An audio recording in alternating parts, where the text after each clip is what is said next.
امام ابو حنیفہ رحمہ اللہ اپنے دور کے سب سے بڑے فقیہ، متقی اور سچے عالم دین تھے۔ ان کے علم و عمل، زہد و تقوی اور رائے کی پختگی کا چرچا پورے اسلامی خطے میں پھیلا ہوا تھا۔ اس وقت کی عباسی حکومت علم و سیاسی طور پر مضبوط تھی، لیکن بعض معاملات میں ظالم اور جابرانہ اقدامات بھی کرتی تھی۔ جب عباسی خلیفہ ابو جعفر منصور کی حکومت مستحکم ہوئی تو اس نے چاہا کہ دین کے مشہور اور مقبول علماء کو اپنے تابع کرے تاکہ ان کے ذریعے عوام پر اثر اندازی کی جا سکے۔ خلیفہ جانتا تھا کہ امام ابو حنیفہ رحمہ اللہ کا مقام عوام کے دلوں میں بہت بلند ہے، اس لیے اگر وہ حکومت کے ساتھ شامل ہو جائے تو لوگوں میں حکومت کے لیے اعتماد بڑھے گا۔ ایک دن خلیفہ ابو جعفر منصور نے امام ابو حنیفہ رحمہ اللہ کو دربار میں طلب کیا۔ دربار میں وزیر، مشیر، سپہ سالار اور دیگر امراء موجود تھے۔ خلیفہ نے کہا، اے ابو حنیفہ، ہم نے ارادہ کیا ہے کہ آپ کو چیف جسٹس بنا دیا جائے۔ آپ علم و تقوی میں نمایاں ہے، آپ کا فیصلہ ہمارے لیے باعث سکون ہوگا۔ امام ابو حنیفہ رحمہ اللہ نے سر جھکایا اور بڑی نرمی سے فرمایا، اے امیر المؤمنین، میں اس منصب کے لائق نہیں۔ یہ سن کر خلیفہ غصے سے بولا، کیا آپ جھوٹ بول رہے ہیں؟ آپ سب جانتے ہیں کہ آپ اس زمانے کے سب سے بڑے فقیہ ہیں۔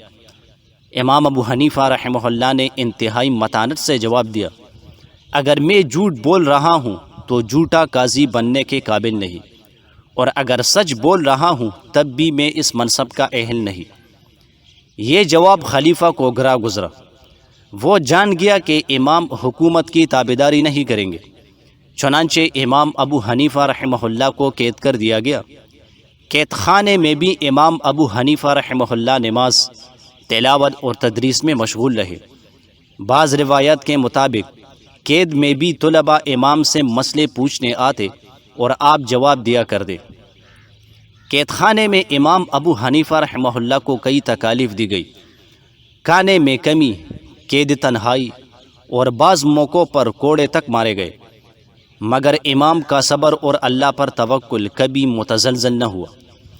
ایک دن خلیفہ نے دوبارہ انہیں دربار میں بلوایا اور کہا، ابو حنیفہ، اگر تم نے میرا حکم نہ مانا تو تمہیں بدترین سزا دی جائے گی۔ امام ابو حنیفہ رحمہ اللہ نے بلند آواز میں کہا، اے امیر المؤمنین، میں دین کا سودا نہیں کر سکتا، میں دنیا کے منصب کی خاطر آخرت کا نقصان گوارا نہیں کر سکتا۔ یہ جملہ کہہ کر امام ابو حنیفہ رحمہ اللہ نے خلیفہ کے ظلم کے سامنے علم حق بلند کر دیا۔ خلیفہ نے غضبناک ہو کر آپ کو مزید قید میں رکھنے کا حکم دیا۔ بالآخر امام ابو حنیفہ رحمہ اللہ کو قید میں ہی زہر دے دیا گیا۔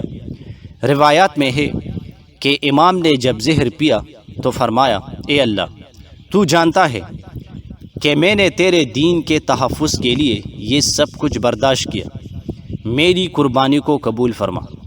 اسی حالت میں آپ نے زمین پر سجدہ کیا اور وہیں سجدے کی حالت میں آپ کی روح پرواز کر گئی۔ امام ابو حنیفہ رحمہ اللہ کی شہادت کی خبر جنگل میں آگ کی طرح پھیل گئی۔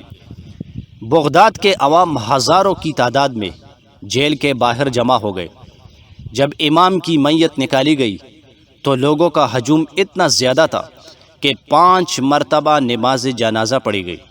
ہر مرتبہ ہزاروں افراد شامل ہوتے گئے۔ حضرت حسن بن عمار نے فرمایا، ہم نے امام ابو حنیفہ رحمہ اللہ جیسا سچا، دیانتدار اور علم و عمل کا پیکر نہیں دیکھا۔ یہ واقعہ ہمیں یہ سکھاتا ہے کہ علم کا اصل مقام تب حاصل ہوتا ہے جب وہ ظلم کے آگے جھکنے سے انکار کر دے۔ امام ابو حنیفہ رحمہ اللہ نے دنیاوی فائدے، شہرت یا حکومت کے عہدے کے لیے دین کا سودا نہیں کیا۔ وہ جانتے تھے کہ قاضی بن کر وہ حکومت کی طرف سے ناانصافی کے فیصلوں پر مجبور ہو سکتے ہیں، اس لیے انہوں نے عزت کی موت کو ذلت کی زندگی پر ترجیح دی۔ بنی اسرائیل کی بے ادبی اور کثرت سوال کا برا انجام۔ بنی اسرائیل کو حکم ہوا تھا کہ ایک گائے کی قربانی کرو۔ انہوں نے اس حکم میں حجتیں نکالنا شروع کیے۔ کہ بتلائیے گائے کیسی ہو۔ بتلایا گیا کہ جوان گائے ہو۔ کہا یہ بھی بتلائیے کہ اس کا رنگ کیسا ہو۔ حکم ہوا کہ رنگ زرد ہونا چاہیے۔ پھر کہا کہ ٹھیک ٹھیک بتلائیے کہ کیسی گائے ہو۔ اب تک ہماری سمجھ میں پوری حالت اس کی آئی نہیں۔ حکم ہوا کہ ایسی گائے ہو کہ جس سے نہ جوتنے کا کام لیا گیا ہو اور نہ سینچائی کا کام لیا گیا ہو، اور بالکل یک رنگ ہو، کہیں اس میں داغ دبا نہ ہو۔ چنانچہ ایسی گائے ان کو تلاش کرنا پڑی اور بہزار دقت رقم کثیر خرچ کر کے باہم پہنچی۔ حدیث میں آیا ہے کہ اگر بنی اسرائیل اتنی حجت نہ کرتے اور جیسے ہی حکم ہوا تھا فوراً کوئی سی گائے ذبح کر ڈالتے تو کافی ہو جاتی۔ یہ تنگی کثرت سوال کی وجہ سے ہوئی۔ حق تعالیٰ کی رحمت ہے کہ اس امت کو اللہ تعالیٰ نے خود ہی اس فعل سے منع فرما دیا۔ چنانچہ ارشاد ہے، اے ایمان والو، وہ باتیں مت پوچھو کہ اگر ظاہر کر دی جائے تو تمہاری ناگواری کا سبب ہو۔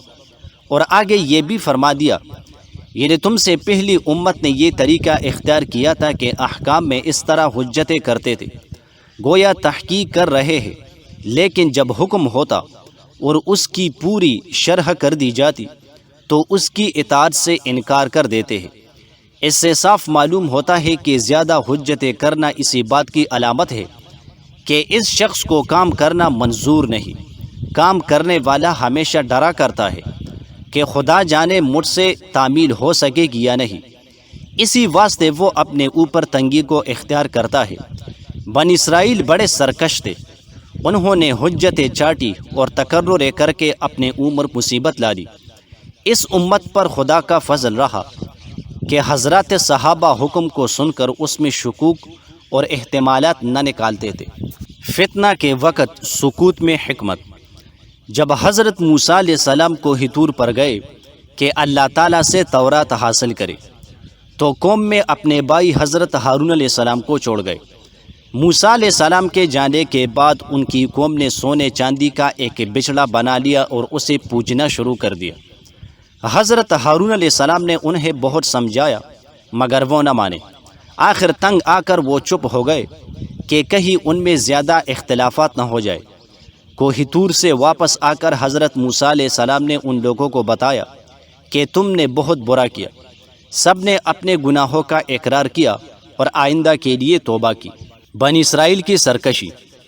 جب حضرت موسیٰ علیہ السلام بنی اسرائیل کی ہدایت کے لیے کوہ طور سے آسمانی کتاب تورات لے کر آئے اور بنی اسرائیل کو اس پر عمل کرنے کا حکم دیا تو اس وقت انہوں نے حضرت موسیٰ علیہ السلام سے کہا کہ ہمیں اس بات کا یقین کیسے آئے کہ یہ کتاب اللہ تعالیٰ ہی نے نازل کی ہے۔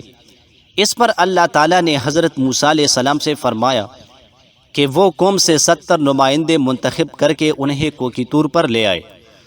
چنانچہ کوہ طور پر ان کو اللہ تعالیٰ کا کلام سنا دیا گیا، لیکن اب انہوں نے اپنے مطالبے کو بڑھا کر یہ کہا کہ ہمیں تو اس وقت تک تورات پر یقین نہیں آئے گا جب تک ہم اللہ تعالیٰ کو کھلی آنکھوں نہ دیکھ لیں۔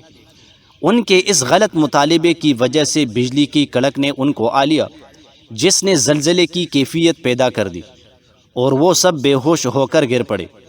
اس کے بعد اللہ تعالیٰ نے ان کو دوبارہ زندہ کر دیا کہ پھر ایسی بات زبان سے نہ نکالیں گے۔